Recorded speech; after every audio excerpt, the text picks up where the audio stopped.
Good evening and welcome to the Utopian Baseball Universe. It's Saturday night. My guest has a prop. I've got more than one. He's got many props tonight, folks. This is a special show. This is the most important one, though. We can get to that later. Yeah. It's something that I created at one point. If you haven't figured it out yet by our clothes, this is the Milwaukee Brewers team preview show. This is the Utopian Baseball Universe. We're going to reveal the roster tonight. Craig Counsell, of course, gave me a phone call today. And that's really the most believable of these manager phone calls, I got to say. Look, he's in Whitefish Bay. He's like not that far away. I'm pretty sure at some point we were getting Taco Bell at the same time. Right, yeah. So we're going to learn that starting lineup, starting rotation.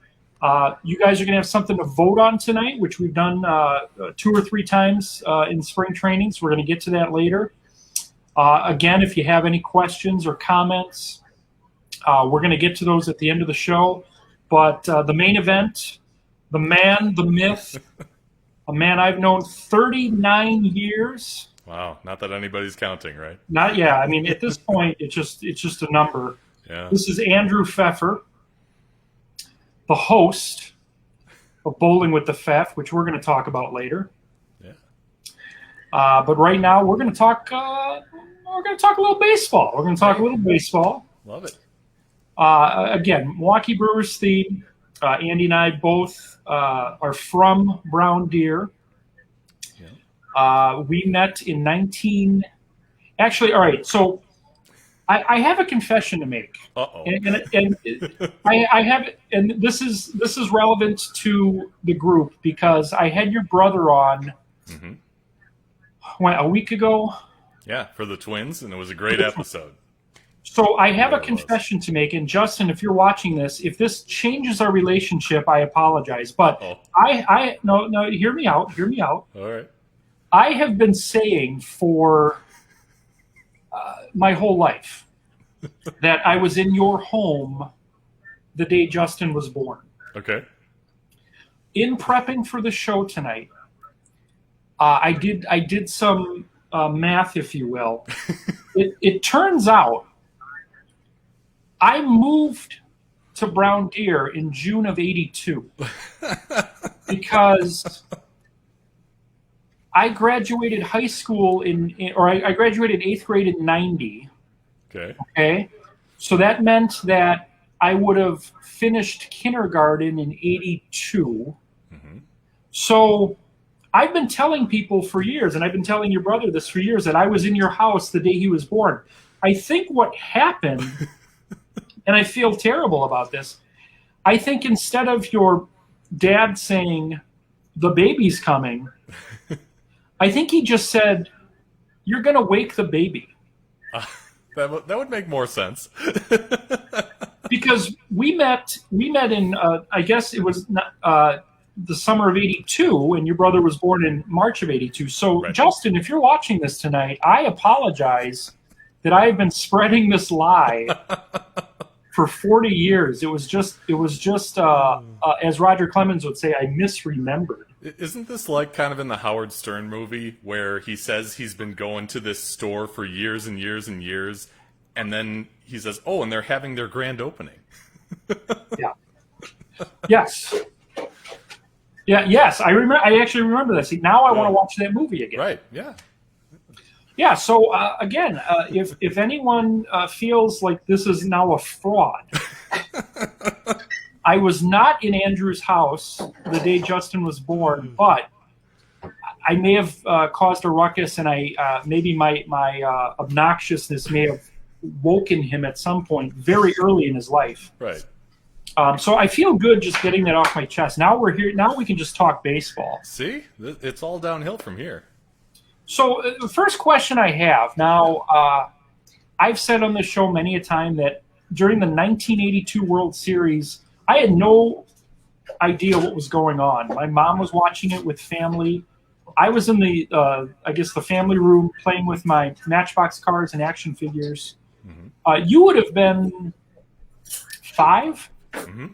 5 years old. Do you have any memories of '82? I do not. The only memory I have, which is accompanied by some evidence, is somehow my parents or a family member, I think it might have been my dad, was able to procure a copy of the program from the '82 World Series. And for some reason, they thought it would be a great idea to give it to me.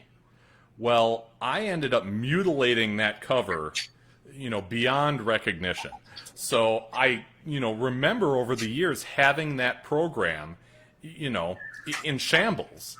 But, it had all the rosters of all the League Championship Series teams, and I remember there was a story toward the back about Ricky Henderson because he had just, set the stolen base record for a single season. But, growing up in Milwaukee, you always kind of go back to '82 because that was, either fortunately or unfortunately, depending on your expectations, the signature moment for this team that has now been around 50 plus years. In your opinion, is there a more celebrated World Series loser in history than the 1982 Brewers? No. In my opinion, no. I'm a little sheltered in that regard because I've lived in Wisconsin and Minnesota, the Midwest, my whole life. Minnesota has lost World Series, but long before, before I was on this earth. And, I'll never know, what it was like in New York when the Yankees lost a World Series. I'll never know what it was like in Atlanta when the Twins won in '91. Boy, I can't imagine there are too many parades for the World Series loser. And there was in Milwaukee for that '82 team.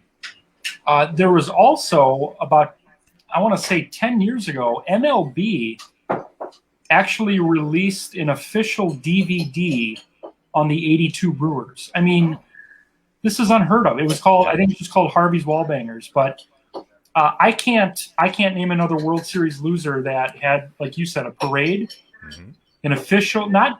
So this DVD wasn't released by the Brewers; it was released by Major League Baseball. Wow. Just the number of Hall of Famers: Molitor, Yount, Sutton, Fingers, Simmons. Yeah, and just the characters on that team. The personalities just really bled through the TV screen when you watch, the replays of those games. And I think that goes a long way in kind of capturing the hearts of, both the serious and the casual baseball fan. And what a lot of maybe casual fans or younger fans might not realize is that the Brewers from '78 through '82, I think only the Yankees won more games in Major League Baseball over that 5-year period. They were really good in '78.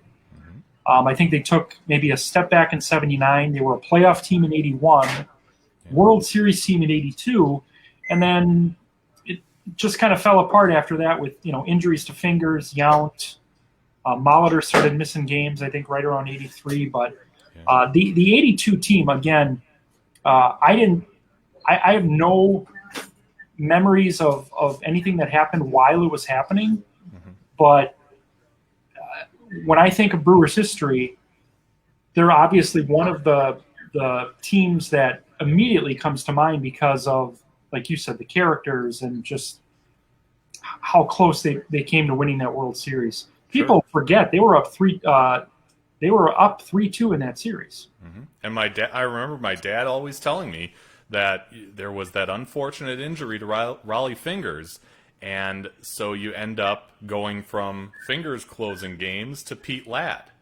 And, no offense to Pete Ladd, of course, but he's not a Hall of Fame closer like Raleigh Fingers was, really you could argue at the prime of his career, certainly in one of the better seasons of his career. And who knows? Dad always used to say, boy, we may have just won that World Series with Fingers closing games. If not for that injury. So, it's always interesting to kind of daydream and think what could have been, but, we've got what we've got, and Unfortunately, they haven't won one since, but, hopefully the future is bright for that team, and, I'll be rooting for them until my last breath. I mean, I am, as many people know, the baseball polygamist. So the prop that Andy was showing us earlier was the book that I wrote in 2008, which basically documents the 2008 season. There it is. And I still have friends that ask me, like, how did that come about? And, you're just going to have to read the book. Right. At some point. If you don't know by now, I answer that question in like page 6. So let's go into so the 82 team, obviously historically good and historically beloved in Milwaukee. But your team, my team, was the 87 Brewers. Oh, yeah, absolutely. Just again, to maybe let some younger fans in on this, 87, the Brewers started the season 13-0. Which had only been done by the Atlanta Braves. Yeah. Had never been done in the American League. That year, I mean, we had Paul Molitor, 39-game hit streak. Juan Nieves, no-hitter. Teddy Aguirre, I don't know if he won 20 in 86 or 87, but he was, at the time, one of the top 2 or 3 left-handed starting pitchers in all of baseball. Yeah. You had Rob Deere providing something that had been lacking since the time Gorman Thomas left, which was that guy who could hit you 30 homers, run through a wall, great arm in right field. Just a really fun team. I mean, I'm probably leaving out some moments, but tell me some of your favorite memories from 87. Now, that was a unique year, too, because you moved to Minnesota that summer. So yep. Talk about the Brewers and then talk about what it was like to be living in a town that also had a major league team in the Twins and what that was like for you as a fan. Well, 87 will always be special to me because I feel like around late 86, early 87 is when I really started getting into baseball. I mean, it was kind of there before, and fathers and sons, mine encouraged me to get into baseball. I was just kind of lukewarm on it for a long time. But 86 and 87, that's kind of when I really started, falling in love with that game. And like you said, that team streak is just so special because that winning streak, it just seemed like they could do no wrong in those special moments that, Paul Molitor is my favorite baseball player of all time. I'm wearing his jersey tonight. I know you can't see the number. It's kind of low on the screen, but, just watching him hit and hit and hit. And, the games that I couldn't see on TV or hear on the radio, you rush to to get the Milwaukee Sentinel back then because there were 2 newspapers, to see the box score and to see, hey, did he get another one? Did he get another one? And he just kept doing it. And I think it was John Farrell of the Indians who finally ended that streak. And if I remember correctly, he either ended that game on deck or something to that effect. But, 39 games, I mean, it just kind of boggles your mind. And I don't think it's been done in the American League since then, has it? Off the top of my head, actually, so that very same summer, Benito Santiago was close. I think he had 35. Right. Jimmy Rollins in the National League had a longer one, but no, it hasn't been done since then. It's still the 5th longest streak in Major League history. Mm-hmm. And, we always talked about, well, that's the year of the rabbit ball, and everybody was hitting and all that kind of thing, and you can call it what you want, but there was something of an offensive explosion that year. And, it was exciting to see guys like Yount and especially Molitor hitting north of 350 that season.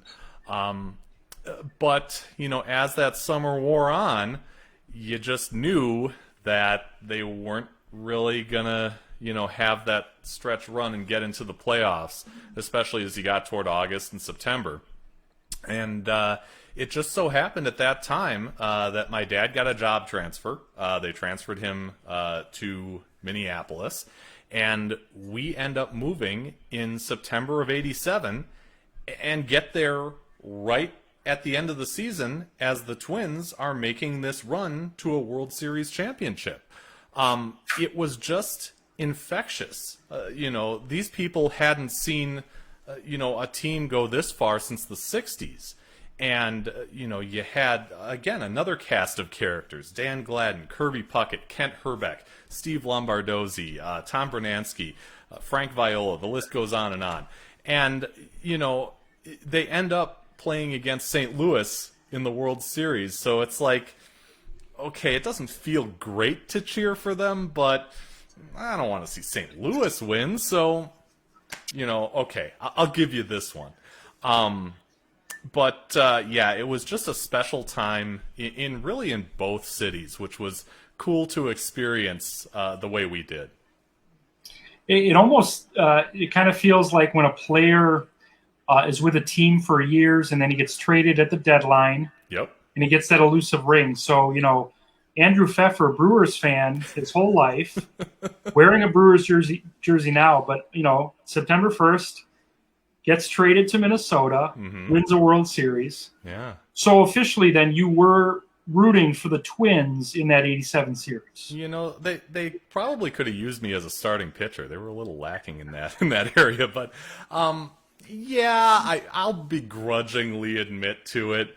Like I said, I'm Brewers through and through, and this is probably later in the story, but when they ended up in separate leagues, the Brewers went to the National League, Twins stayed in the American League, it was a lot easier to root for the Twins.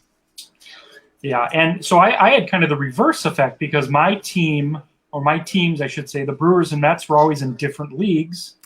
Yep. And then in 97, they were in the same league. So It was cool on one hand to be able to see Mets games in Milwaukee, which I'd never been able to do. Mm-hmm. But at the same time, it's like, boy, if the Mets and Brewers ever play each other in the postseason, I guess I'd have a decision to make. And then that almost happened in 2008 when the Brewers beat the Cubs to finish the season. The Mets lost at Shea. Yeah. There would have been a game 163 at Shea. Wow. But that was not meant to be, was it? Right. But boy, selfishly, what an exciting finish to that season. Yeah, it was crazy. I mean, it just, and the feeling, it was bittersweet because I was, the Brewers, I believe the Brewers game finished first. Yep. So they won. Mets so my Marlins whole family, that day, right? What's that? Mets Marlins that day? Same day. Yep. So my family was at the house and they were like crying and hugging and everyone's excited and they're hugging me. And I'm like, yeah, okay. And then not even 10 minutes later when the Mets season ended, I knew I had the end of my book then because I wrote that book with the goal of trying to figure out, okay, if pressed, which team am I a bigger fan of? And it just turns out that it was the Mets. I've always said the Mets are who I fell in love with, and the Brewers are basically who I take to Culver's after Little League. Yep. That's a good way to look at it. Two Loves is the name of the book, but that's what I tried to explain is that they're just different. Like the Mets is kind of bite that lower lip type of love. The Brewers, you tousle their hair and you love them. I mean, you love them, but you love them like a child. Like you want to see them do well and take care of them. But it's and to this day, it's still Brewers and Mets for me. Yeah, and I feel similarly about the Twins, these days. I mean, I like to go to the games. They're a lot closer to me than Milwaukee is. The games are fun. The presentation is great. The stadium's beautiful. And I do cheer for them. Now, if it's Twins Brewers, like it will be, opening day this year, I'm Brewers 100%. Yeah. But if they're playing any other team, I'll cheer for the Twins wholeheartedly. That makes sense. Yeah. So I want to put you on the spot here for a second. I want to take you back to childhood. Okay. We're gonna in a moment we're gonna talk about something that you love a ton. Mm-hmm. But I want to ask you if you remember we were having lunch one day in your kitchen. Oh boy. Your mom made us sandwiches. I don't remember the sandwiches. If your mom's watching tonight, if you remember the sandwiches, type those in the comments. We'll get to those later. But the question I have is, do you remember which Billy Idol song made us laugh? And we basically changed the lyrics to that song to make us laugh harder. Once I say it, I think you'll remember this. Do you remember? Okay. I'm guessing my mom will not be able to tell you what kind of sandwiches we had. I'd be surprised if she could tell you what kind of sandwich we had she had for lunch today. But I am going to guess Eyes Without a Face because I had that 45. I remember having that. So the correct answer is indeed Eyes Without a Face. It's so weird. Like how our memories work is fascinating because, like you, I don't even know what flavor water this is right now. Right. Yep. And I'm not looking, but I forget. It might be cherry. It might be peach. I don't know. Yeah.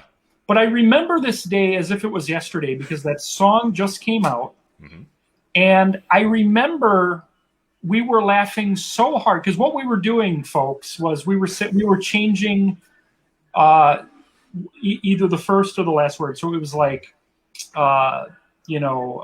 eyelashes without a face or eyes without a nose. And you got to understand, for 9 and 10-year-olds, this is the funniest thing in the world. Oh, yeah. But what I remember most about that was your mom was not happy with our laughing because we were supposed to be eating that lunch. Yep. And I remember feeling terrible about it, but at the same time, it's still one of the hardest laughs I've ever had because we were just in the pocket right there, just creating 9-year-old comedy.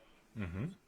And then right around that time, we were bowling in your basement with just to set the record straight, plastic toy pins. We didn't have a real bowling alley down there. Right. It was our Utopian Bowling Universe. That's a good way to put it, yeah.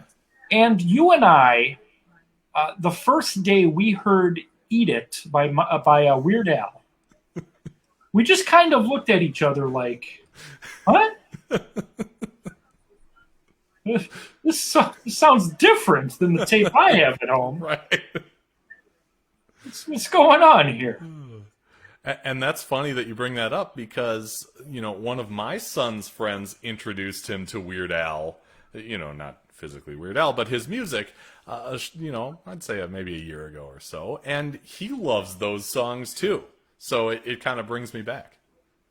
Yeah, I have no problem admitting this. About a month ago, I went to Apple Music. I just shuffled 2 hours of Weird Al, and I had a blast. Yeah. Because I hadn't heard these songs in probably 30 years. I owned, I think it was called In 3D. Mm-hmm. I owned that on cassette, but I actually checked the next record out. I forget what, I think it was called Dare to Be Stupid. Yep, that would make sense. I rented that at the library, and I ripped that audio onto a cassette. So the first crime I committed, I think, was in 1984. I think the statute of limitations has probably run out on that. So look, if I get a bill, I'll pay it. Right. But I wanted to kind of bring this up as a segue, if you will, because the first thing that you and I really bonded over as kids was bowling. And I don't know if you remember this at all. Again, my long-term memory is very strong. Yep. And I remember I had never bowled before, ever. And you had asked me if I wanted to go bowling, and I didn't know what that meant. So we went, and I enjoyed it a ton. Mm-hmm. And then later that summer, I guess our parents collaborated, and we ended up in a league together in, I want to say 85. Okay. Yep. maybe right around 85 or 86. That's when because I started at Brown Deer in 85, 86, the, fall of 85. Okay, so it was. I think you and I did one. I think we did 1 or 2 years together, Mm-hmm. and then after you moved, I kept with it for a couple of years. But I remember this again as if it was yesterday. So our first day of league, Mm-hmm. and I don't remember who else was on our team. It was you and me, and other people. Right. I remember, so that first day wasn't competition. It was just basically like determining what your handicap would be and so on. And I bowled a 76, and I looked up at this giant of a woman named Kim Starr. Again, I was, 10. In fairness, everybody looked giant if they were taller than 3'9" at that point. Look, I mean, to me, I'm looking at, Big John Stud over here. And I looked up at her and I'm like, I got a 76. Is that good? And I remember, like, she was so liberal. She was like, I mean, sure. I mean, are you having fun? That's really what it's all about. Right. Yeah. But in that season, I ended up with a 117 average. I don't have the trophies anymore, but winning a trophy makes you want to do that more. Oh, yeah. Absolutely. And then the next year I won a championship, and then the next year I won another league average thing. Mm-hmm. But for me, that's when it kind of stopped. But for you took off with it. So I want you to share kind of your journey. Sure. Yeah, it couldn't be stopped at that point for me. I'll put it that way. I fell in love with the sport of bowling. Like you said, late '84, and started out doing it once a month with a religious school bowling club type situation. And then a year later, started in that junior league at Brown Deer Lanes, where we combined forces for the next 2 seasons. We moved to Minnesota, September '87, and I know nobody. I don't know a soul outside of my household. And, all I knew was that I wanted to continue bowling because I really liked it and had fun with it. So I convinced my folks to let me, bowl in the junior league there. And it just, that love, that competitive fire just never went away. I did league at Spectrum Lanes in Maple Grove, Minnesota, which is no longer there anymore. Did tournaments, did a traveling league, bowled for my high school. When I went away to college, I sought out the bowling team. Did that. I competed for UW Eau Claire for 1 year. Ended up transferring to UW Milwaukee and bowling for UWM for 2 years. Did it as an adult. Really up until my son was about 1 or 2, and then I stopped for about 4 years, but came back after that, and really did it until the pandemic started, and I am kind of in a hiatus right now, but eventually I'll get back into it, and really excited about doing it. But Milwaukee in the 1980s bowling scene was just so special, and to get my start back then. With people like you, under the guidance of people like Kim Starr and some of the other coaches that came into my life in those early days, I just wouldn't have had it any other way. So speaking of college, that would then lead to a career in television. Yep. I did 16 years in local television. Really never had that, that idea going into college. I was a business administration major when I was in Eau Claire, but it just never really worked for me. My dad was, business finance, and I figured I'd just do what he did. And it just wasn't, what I wanted to do for a career. So when I transferred back to UW Milwaukee, that summer, I think before going to UWM, one of my friends just suggested, hey, they do this thing on WKLH called Hey Mom, I'm on KLH. You should sign up and try and get on the radio. And I'm like, okay, they're really going to pick me to come on the radio? Whatever. Okay, fine. I'll sign up for your little DJ contest. Well, they did pick me. And I went on with Downstairs Dan, the whole deal. WKLH, gave them a bunch of songs. They played it. We talked about bowling. It was a lot of fun. And I came out of there thinking, broadcasting is something that I'd really like to do, but I don't want to be a radio DJ. I want something with a little more substance, and that's when I got the itch to start doing news. And going through the program at UW-Milwaukee, you have radio classes and television classes. So going through the television classes, experiencing an internship at WTMJ, I found that I really liked TV even more than radio. So after college was up, I sent out probably 50 VHS videotapes with all my college stories that I had put together, hoping to find a job. I got one in Wausau in 2001. I was hired as a photographer, cameraman, someone who goes out with a video camera, either by himself or in tandem with reporters, and shoots news video. But my dream was to be on air, was to do reporting and anchoring and things like that. And it just so happened that I got that opportunity literally the week before September 11th. It was a crazy time in television news, as I'm sure anybody who was around back then can appreciate. But it certainly, helped shape my career under horrible circumstances. But as I kept going in Wausau, I actually did have the opportunity to do sports for about a year. We had a sports director who had left, and the guy who they moved up to sports director needed a number two and said, hey, do you want to do sports? I can train you in. You can anchor the weekend sports shows and do that. And I'm like, yeah, absolutely.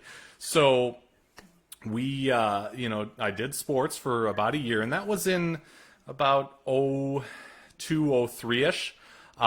So in 2002, I actually covered all of the home games for the Packers in the Packers season for this TV station in Wausau. Back then, they let us, go on the field and shoot our own video. Now they don't do that for local TV stations. Everybody gets the same feed. But it was really cool to experience that firsthand.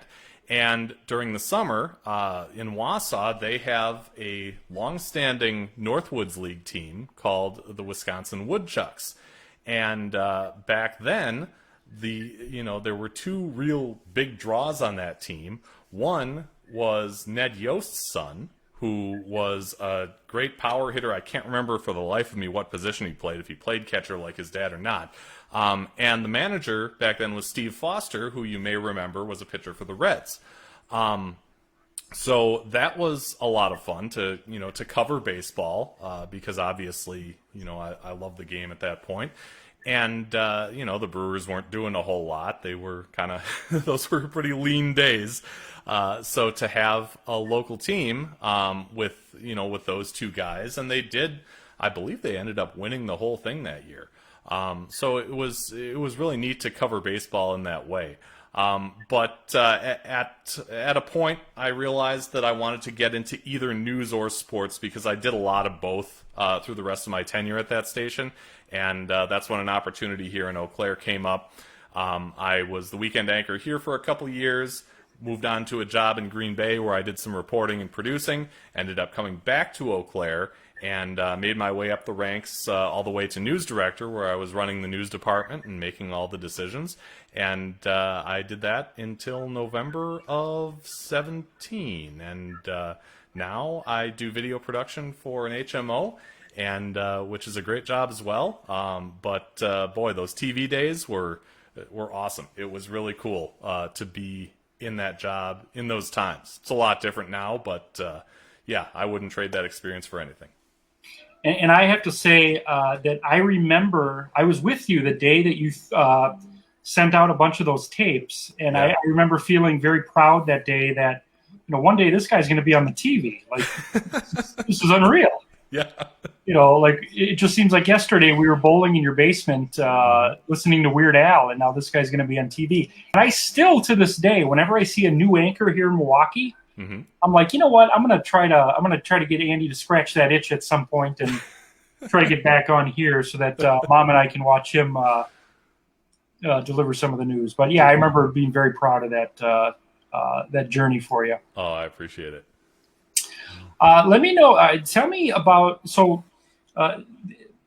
prior to 2008, the Brewers had made the playoffs in 26 years, and now in the last, I guess, 13 years, we've had, I want to say, 4 or 5 playoff appearances. 08, 11, and the last 3 years, right? I think so. 08, 11, 18 national league championship, 19 wild card, and then last year. Mm-hmm. So we've been in the playoffs now 5 years. What are some of your favorite memories of more of the more recent Brewer teams? Wow, that team in 18, the one that was a game away from the World Series, was so incredible. I remember being at my in-laws' timeshare the day when the team grabbed Lorenzo Cain in free agency and Christian Yelich through a trade, and it was like, wow, that's a pair of moves that I never saw coming, and really showed me that, wow, we're really interested in in going all in, as they say, and competing for a championship now. And the team was great. They make the playoffs. They absolutely destroy Colorado. And, then you get the Dodgers, and you think, there's a good chance that they get through the Dodgers. It's going to take some really good baseball, but they can do it. And, they get to that 7th game, and your emotions it's just a roller coaster. It's up and down. It's up with the wins. It's down with the losses. And you get to game 7, and you're like, what in the world is going to happen here? And, it just wasn't, just not to be. But that team is the one that really is special for me. The following year, to lose to the eventual world champion Nationals, it hurt, but at least you lose to the eventual champion and not somebody else who gets beat. And last year, it was great to make the playoffs, but let's face it, there was just too much firepower on that Dodgers team, and they proved it by winning a world championship. Yeah, so they had 2 straight years the Brewers get bumped by the eventual champion here. Yeah. Yeah, it's tough. But I watched a little bit of it today. I'm excited for Jackie Bradley Jr. being here. He was actually one of my favorite Red Sox the last couple of years. Yeah. So getting Kane back, the pitching, let's see what they can do. Woodruff, hopefully, full year with him. Hader still on the team. I know there's rumors about a potential deal to San Diego, but Hader, Williams, Yelich, I think it's a winnable division. I think the Brewers can compete, and I'm really looking forward to see what they can do in 2021. Yeah, for me, it all comes down to the starting pitching. Yeah. If the starting pitching is great, that gets them into the playoffs, and if it's not, I think they struggle. It's always seemed to have been an offensive first team. Really dating back to those early 80s days when you had Bambi's Bombers. And, through the times with, Fielder and Braun and, and now with Yelich and Kane and, the rest of those guys, I really hope the pitching can keep up. It's so tough in Major League Baseball with, the haves and the have-nots being in one of those smaller markets, and I'm sure they deal with it the same in Minnesota, where they've been very fortunate to have some success as of late. And but really for both teams, I think it comes down to starting pitching because it puts you in a better situation for the offense. It takes some of the workload off of your bullpen, and I think that's how they do it, is through good starting pitching. And boy, hopefully we're talking about playoff baseball in a few months here. Really can't wait for the season to start. Before we get into the Brewers Utopian roster, there's one last thing I want to ask you about. Yeah. And it's something that obviously we talked about your love for bowling. You are the host of Bowling with the Fef, the star, if you will. Oh, yeah. Which you can see every week on YouTube. Tell us a little bit about Bowling with the Fef. And then I'm hearing from our producers that we have another guest that's going to come on, and we might have some questions for that other guest. So we'll surprise here in a second. But tell us about Bowling with the Fef on YouTube. Yeah, absolutely. Certainly something that was born out of the pandemic, but not conceived during the pandemic. I went to a conference in Anaheim a couple summers ago, and everybody was talking about live streaming. That was just the biggest thing: live streaming for business and live streaming for for creators and things like that. And I'm watching these guys talk about it and demonstrate what they've done through live streaming, and I'm thinking to myself, I can do that. I was a professional live reporter for years. Why can't I, build up something on my own? But what's it going to be about? And I wrestled with that for a while, but I always came back to bowling. And I saw a guy post something on LinkedIn, and if you're on LinkedIn, you know that a lot of those posts are inspirational posts, and they're about business and things like that, and about how to better yourself. And one of them really resonated with me because it was about content creation and really about kind of the basics, about how the facts are kind of okay, but what really sells people is the emotion, the unique stories, the coming back from adversity, things like that. And all those things said bowling to me. So I decided that I was going to do it, and I was going to create a guest-driven show, an interview program, where we bring on bowlers, really of any skill level, to talk about their unique bowling stories, because I know my story is very special to me, and I think it would resonate with people like me, and maybe even the casual fan, if I can kind of bridge that threshold between people who really know the sport and those who just know of it and maybe have dabbled in it a little bit here and there. So, into the fall, I started it, and we are 17 episodes in, moving on to our 18th this week. And it's been great. I've interviewed people from this area. I've interviewed top amateurs, both in Wisconsin and in other parts of the country. I've interviewed a women's professional bowler from England who had actually just had just lost her visa and had to go back to England. So she actually did the interview in England. We did that at 6 a.m. just to kind of bridge that time difference. And about a little more than a week ago, I interviewed Marshall Holman, who is a PBA Hall of Famer. So it's been really great. It's been fun. And it's not something that I make any money off of, at least not at the moment. I just like to do it, and I hope the folks who I talk to and who end up watching the program on YouTube enjoy it as much as I do. And so who's your guest next week? Let me see if I can find it. Can you find it? I think it's me. It is. It's a show that we're calling Two Loves, which is loosely based off of the book. If I can hold that up, a little more. Two Loves, but it's kind of dual meaning, of course, because he's got the book, he's got the two baseball loves, but he also has the loves of baseball and bowling. So I thought it kind of fit. And we're gonna chop it up. We're gonna talk about Joe's bowling story, and of course we'll mix in some baseball too, because that's a big part of his life. And bring up some old stuff from from back in the day in Brown Deer, and hopefully learn something new, maybe something that doesn't get covered on an episode of the Utopian Baseball Universe like this, but plenty that you have talked about on this show. I'm really excited about it. Now, I am being told by our producers that we do have a guest. Oh. coming in. Okay. Let's see. Let's see if we can get him on screen here. Okay. Are we ready for that guest? I think so. All right, here we go.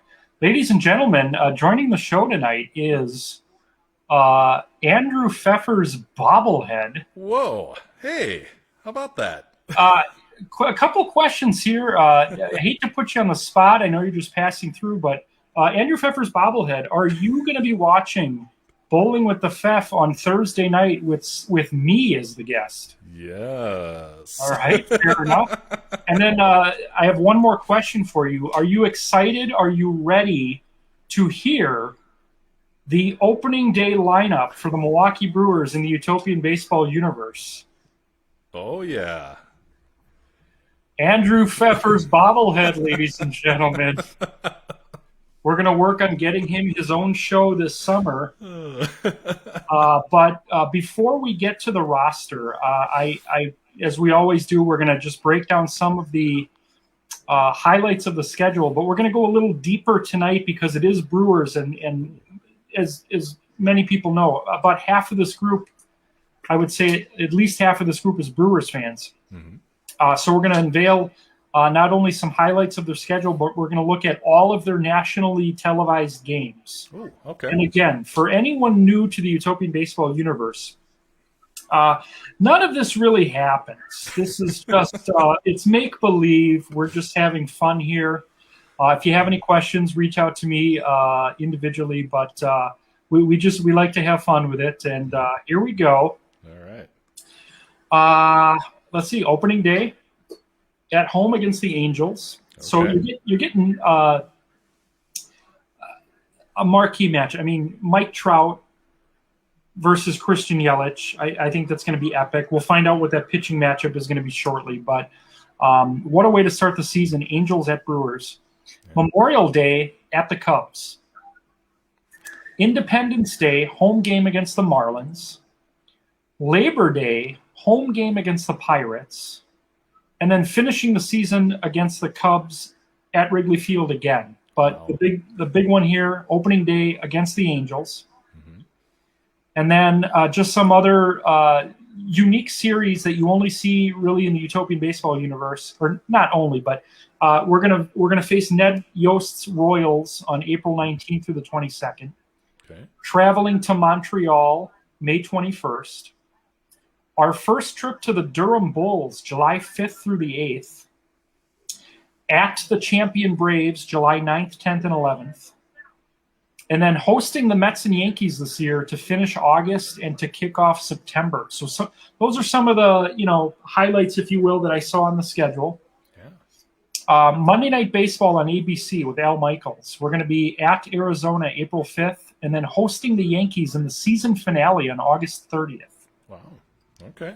Tuesday Night Baseball on ESPN, May 11th at the Tigers, July 6th at Durham. Mm-hmm. Wednesday Night Showcase, we've got at Kansas City versus the Twins, June 23rd at home, and then July 28th at the Reds. Mm-hmm. Thursday Afternoon Baseball on ESPN, April 15th at home against the Rangers. September 23rd at the White Sox. Friday Night Showcase with Bob Costas, August 6th against the Cubs at home. 3 weeks later, also at home against the Mets. NBC's Game of the Week, Vince Scully. March 27th, we kick it off with Angels Brewers. And then on April 24th, this is going to be unique. The Brewers and Cardinals are going to be celebrating the 1982 World Series in St. Louis with a special NBC presentation of Game of the Week, Brewers at Cardinals. Do you remember in, I believe it was 1997, we attended a Brewers versus Cardinals interleague game? It was a new thing, interleague baseball. I do remember. Yeah. I remember that, and I remember you and I and Justin were at Ichiro's first game at Miller Park. Oh, okay. Yeah. I remember that because at the time, the way Major League Baseball does their schedule is very unbalanced. Ichiro, I think I think the Mariners have been to Miller Park maybe 3 times since interleague started, and that was 24 years ago. Wow. Just for you guys that are, again, new to the Utopian Baseball Universe, it's a balanced schedule. You play 12 games within the division and then 3 games outside of the division. So you basically play every team every year, and then you just you rotate the city. So last year the Brewers played at the Angels, and this year the Angels are at Miller Park. So then next year we'll be back in LA. So that's something I had in mind when creating the schedule, was to make sure that your favorite team was playing against your favorite out of market player every year. Yeah. TBS Saturday night main event, with apologies to the World Wrestling Federation. May 22nd at the Expos. June 12th at home against the Indians, and then August 21st at the Red Sox. And then Sunday Night Baseball, hosting the Pirates May 16th, hosting the Indians in the season finale of Sunday Night Baseball, Indians at Brewers. Now, as I take a breath, let's get to, this is what everyone's waiting for. The world is watching this right now. The numbers are just through the roof. Let's get to the starting lineup, but with a twist. Ooh, okay. We're doing something different tonight. Now, in the past 3 fan votes, you've got to choose the closer for the Indians, Andrew Miller. Mm-hmm. You got to choose the 5th starter for the White Sox, Jack McDowell. Mm-hmm. And you got to choose the 5th starter for the Cubs, Rick Sutcliffe. Jose Canseco. Tonight, you guys are going to be able to vote for a position player to start on opening day. Okay. Wow. It does not mean that that person is the, quote, starting whatever for the year, but they will get the start on opening day. Wow. So without further ado, let's reveal the opening day starting lineup, and then we'll get to the bench players, the other position players. We'll get Andrew's reaction here. Opening day versus the Angels. Leading off and playing third base, Paul Molitor. Batting second and playing shortstop, Robin Yount. Batting third, left fielder, Christian Yelich. And this is where the universe has a voice. Cleanup hitter on opening day, first baseman, will it be Cecil Cooper or will it be Prince Fielder? Wow. You guys will be able to vote on that. As soon as the show goes off the air today, we're going to announce a winner on that Monday afternoon at 2 o'clock. Okay. So you guys have a good day and a half to vote on this. Fielder or Cooper, opening day for the Brewers. Batting fifth and playing center field, Gorman Thomas. I'm rocking the Gorman jersey tonight. Total Chinese knockoff here. This was $30. Catcher, batting sixth, B.J. Surhoff. Batting seventh, right fielder, Rob Deere. Batting eighth, second baseman, Jim Gantner. And starting pitcher for the second straight year on opening day, Teddy Higuera. So we got Molitor, Yount, Yelich. We've got a fan vote in the cleanup position, Cooper, fielder, Thomas and Surhoff, Deere, Gantner, and Higuera. Now I'm going to get Andrew's reaction here after we reveal the rest of the position players. We've got Jonathan Lucroy, either Cooper or fielder, Ricky Weeks, Negro League Hall of Famer Martin DeHigo. This is a unique get for the Brewers because this guy plays about 5 different positions and he can pitch. Wow, okay. He's thrown a no-hitter in the Negro Leagues. He's primarily an infielder, but he'll play left. The Brewers might call on him to pitch at some point. We're getting a really unique Swiss Army knife type player in Martin DeHigo. Bill Hall, who's going to start on Mother's Day. Naturally. Ben Ogilvy, Jeff Jenkins, and Ryan Braun. So before we get to the pitching, let's get Andrew's reaction. Where did I go wrong? Where did I get it right? Wow. The world wants to know. Boy, there are not a lot of holes here in this lineup. I mean, it has the offensive firepower that you would expect from a Milwaukee Brewers team, whether you're a fan of that early 80s bunch, whether you you prefer the late 2000s or into the 2010s. Molitor, the greatest leadoff hitter not named Henderson in baseball history. You can debate me on that. That's okay. You're wrong, but that's okay. Robin Yount, you get Christian Yelich, who, combines contact and power in a normal season. And since we're talking prime, the prime of these guys' careers, you can count on that from Christian Yelich.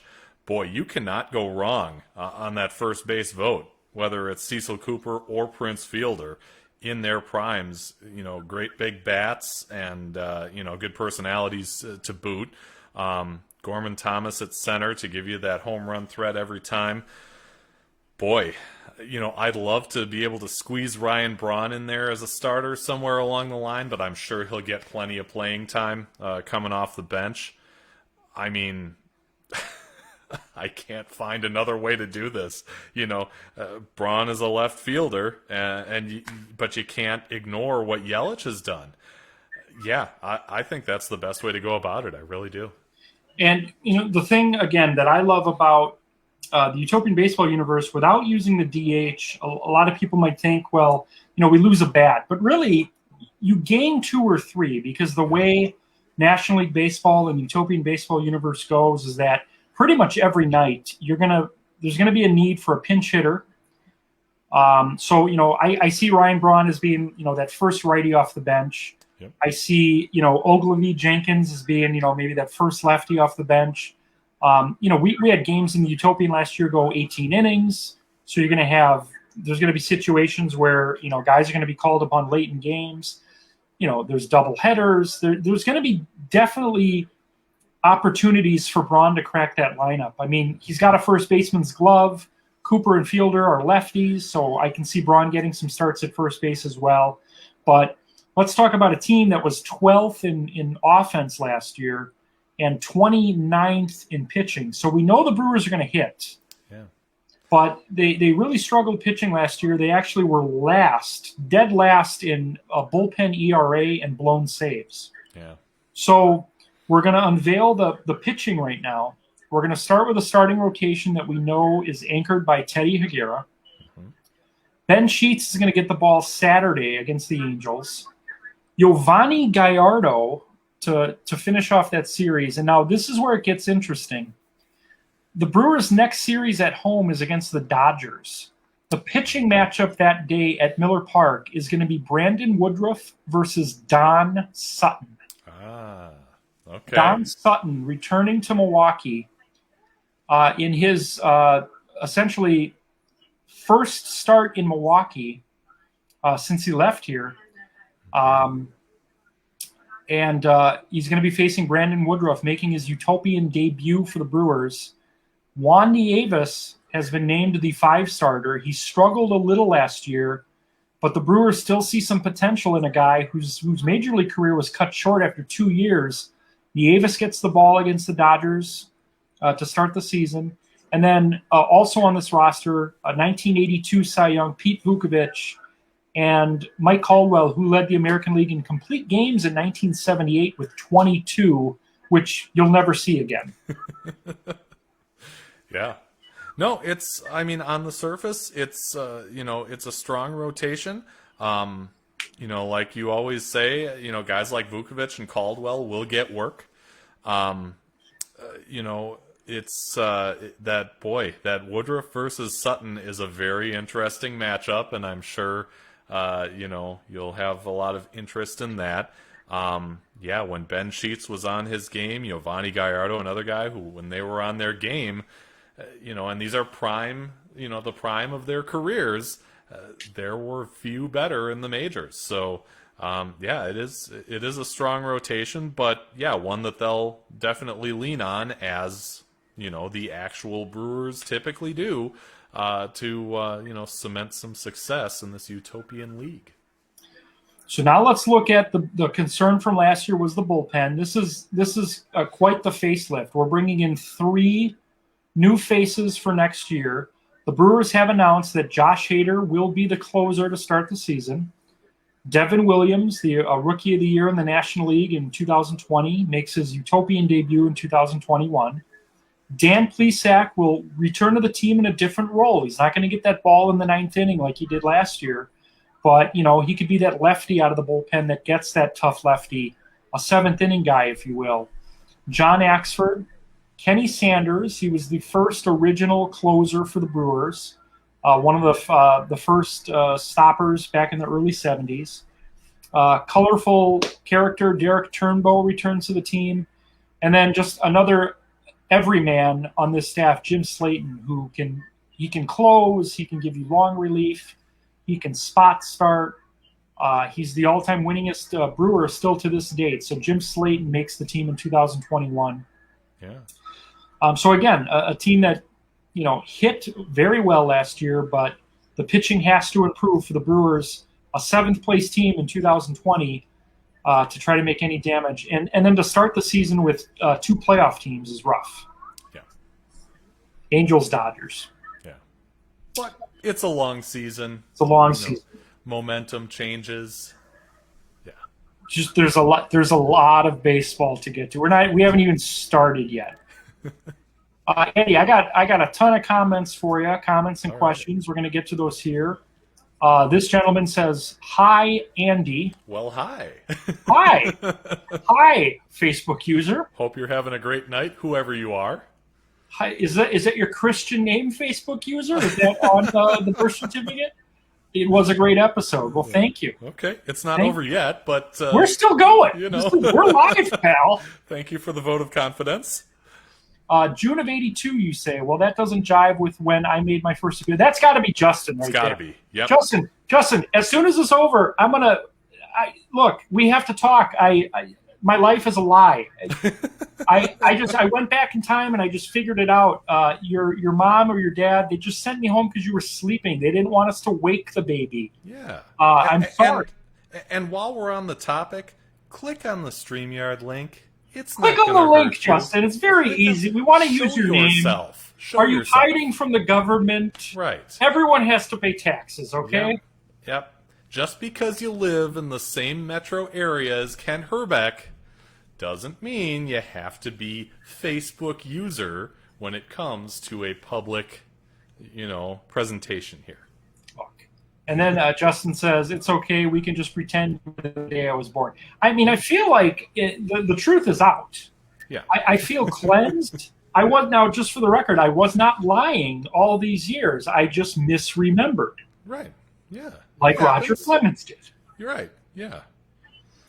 Tim says, Harvey's Wallbangers was a great documentary on MLB Network. Yeah, that's the one I'm talking about. They actually released it as a DVD as well that I own.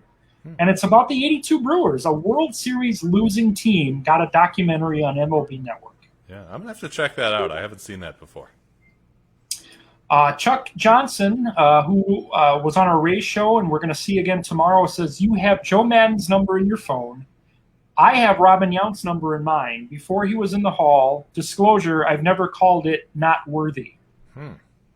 Well, give us that phone number, Chuck. Yeah, it's interesting. I want to prank call Robin Yount. Wait, is Robin Yount a bowler? Because if he is, maybe we hold off on the prank call until we find out if he can be on Bowling with the Fef. We'll do that. If he's not interested, all bets are off. Then we prank him. Yeah.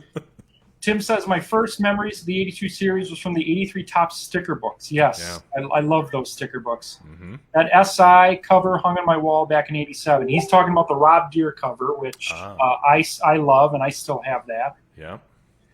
Facebook user says, I think Rick Manning made out with Molitor on deck when streak ended. That sounded right. Yep. Manning got the walk-off base hit. Right. And didn't they boo him? They booed, yeah. So Mom and I were listening to that game on the radio. I was 11. I wanted the streak to go on. Sure. Who didn't? When Manning got the hit, we kind of looked at each other like, oh, it's over. So we weren't immediately happy they won. Right.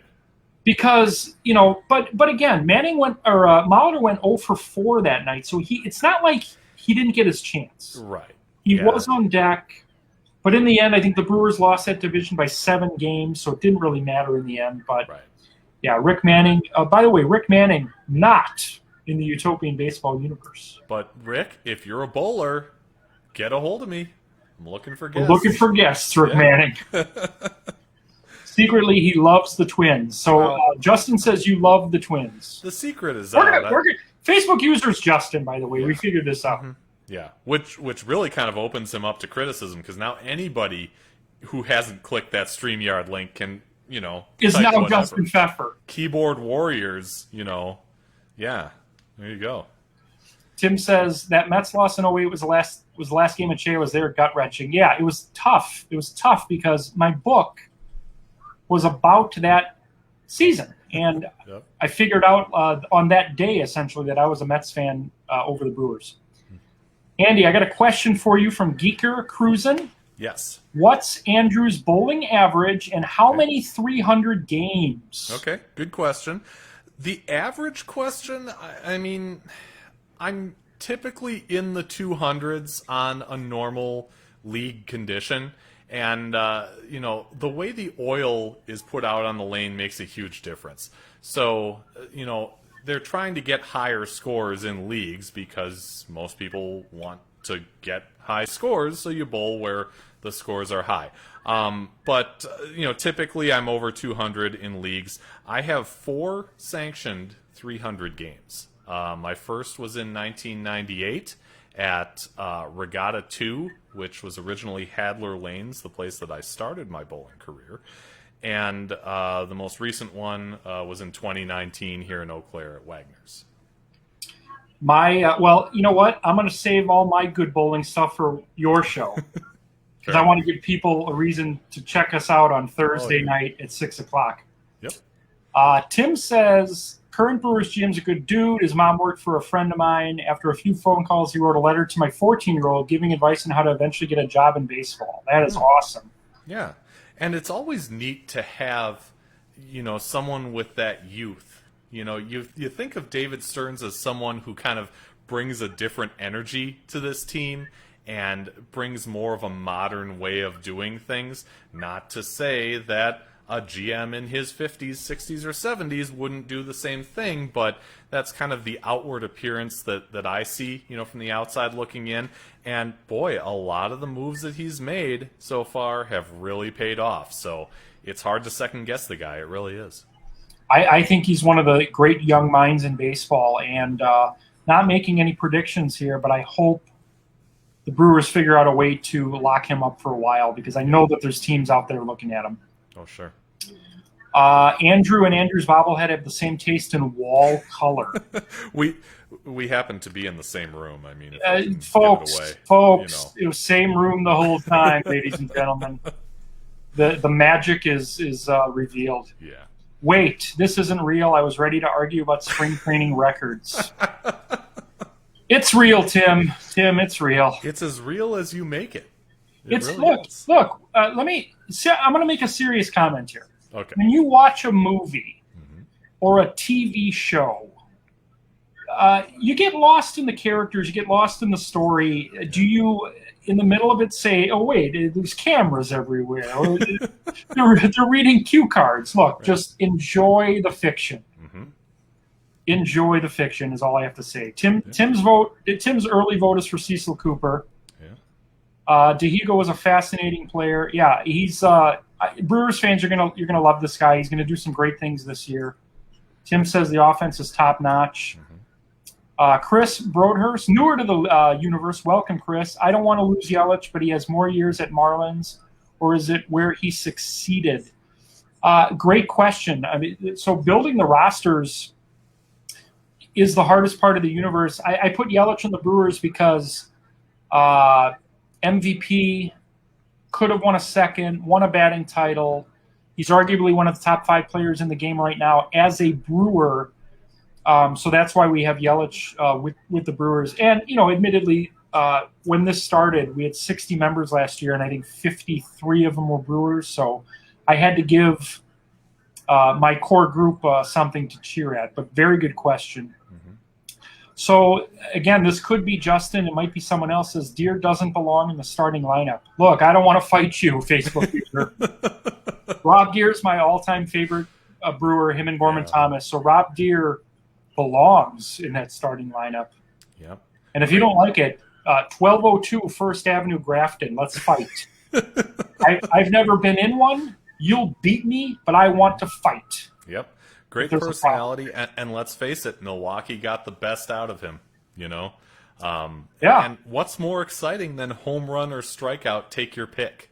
Look, you're getting the three true outcomes with Deere and Thomas in that outfield. So I'm sorry. Again, it doesn't mean Deere's going to be in there every day, but on opening day, facing Nolan Ryan, Rob Deere's getting his cuts in. Yeah. Tim wants Clue Haywood. Well, Clue Haywood is, of course, the character that Pete Vukovich played in Major League. Yeah. And then to finish off the show tonight, we have one final question from Facebook user Andrew. Who's your favorite bowler? I was a Mark Roth fan when I was a teenager. You know, Mark Roth was my dad's favorite bowler. That guy changed the game. He, put more on the ball than anybody before him and most after him. Just a tremendous player. When I interviewed Marshall Holman, he did mention that Mark Roth could use our prayers right now. He's not doing so well health-wise, so hopefully he pulls through with the struggles that he's dealing with. My favorite bowler was Dave Husted, who is also from the state of Oregon, like Marshall Holman is. In fact, Marshall has actually challenged Dave Husted to appear on the live stream, which would be awesome. I'd definitely be starstruck on that one if he came through. But he just, he had that long backswing. When he was on TV, it just seemed like he averaged like 240 or 250 every time. He did it. He won 3 U.S. Opens. He was just the guy that I wanted to be as a bowler. And, to this day, I'm a huge fan of his. Husted, Marshall Holman was up there. Of course, the great Earl Anthony. And, I just might, the 80s in the PBA Tour kind of has my heart. Yep, and you and I watched a ton of that in the 80s. And what do you say we talk about more of that on Thursday on your show? You got it. Bowling with the Fef, Thursday, March 11th, 6 o'clock. Yep. Andrew's guest is going to be some schmuck from Grafton, Wisconsin. Tomorrow night at 7 o'clock, we've got Chuck Johnson returning for the Philadelphia Phillies. We're going to talk to Chuck again. He's going to share some Phillies memories. As I said, Andrew's show is Thursday, 11 o'clock. Next Saturday, a week from today, I'll be doing another Q&A. We've had another, probably 350 members join since the last one. So I'm going to answer any questions you guys have about Utopian Baseball Universe. I want to thank Andrew Fefer again. He's my favorite human, ladies and gentlemen. And before I go, you mentioned all those extra folks that are in the Facebook group now. I got to give props to you on that. You have marketed this Utopian Baseball Universe better than I could have imagined. And the proof is there. You've got interest from, basically every fan base in the baseball world. And it's a special thing you're creating, and I wish you nothing but the best. Continued success, and we'll all be watching. I appreciate it, Andrew. And I actually want to thank the universe itself for bringing in people. I mean, on February 1st, I had a plan to, maybe we double it. Maybe we get to 150, 200 people. As of this evening, we're over 600. Yeah. So any goals for growing the memberships has been exceeded. So I want to thank the universe itself. If you guys are watching tonight and enjoy the content, bring in your best friend, bring in your wife, bring in your husband, bring in your kids, bring in grandma. We love having you. The universe is only as strong as the people contributing to it and watching it. So thank you for mentioning that, Andrew. Yeah. I want to thank Andrew Pfeffer's bobblehead for appearing tonight as well. That's just, I mean, how many of you guys have your own bobbleheads? All right. Not to put anyone on the spot, but again, thanks again, Andrew. We're gonna see you again Thursday. Check us out tomorrow at 7:00. Chuck Johnson and I talking Philadelphia Phillies for the Utopian Baseball Universe. You guys have a good night, and we'll see you soon.